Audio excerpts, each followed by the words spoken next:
Aarogyasri network ఆసుపత్రుల ప్రతినిధులతో మంత్రి సత్యకుమార్ సమావేశమయ్యారు. ఆరోగ్యశ్రీ బిల్లులు పెండింగ్ అంశంపై చర్చించారు.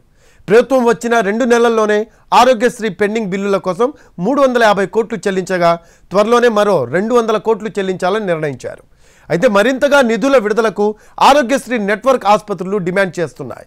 ప్రణాళికాబద్ధంగా నిధుల విడుదల ఉంటుందన్న మంత్రి సత్యకుమార్ ఆరోగ్యశ్రీ సేవలు నిలుపుదల చేయొద్దని నెట్వర్క్ ఆసుపత్రుల ప్రతినిధులను కోరారు.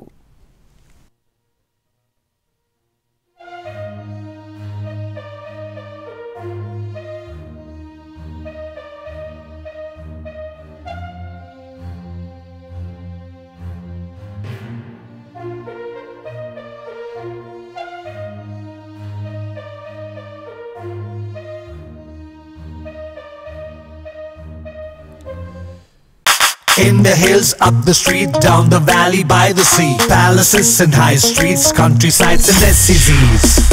We've been here, we've been there, Veka's been just everywhere. Aarogyasri network ఆసుపత్రుల ప్రతినిధులతో మంత్రి సత్యకుమార్ సమావేశమయ్యారు. ఆరోగ్యశ్రీ బిల్లులు పెండింగ్ అంశంపై చర్చించారు.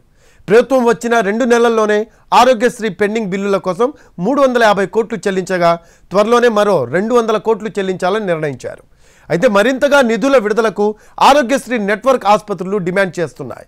ప్రణాళికాబద్ధంగా నిధుల విడుదల ఉంటుందన్న మంత్రి సత్యకుమార్ ఆరోగ్యశ్రీ సేవలు నిలుపుదల చేయొద్దని నెట్వర్క్ ఆసుపత్రుల ప్రతినిధులను కోరారు.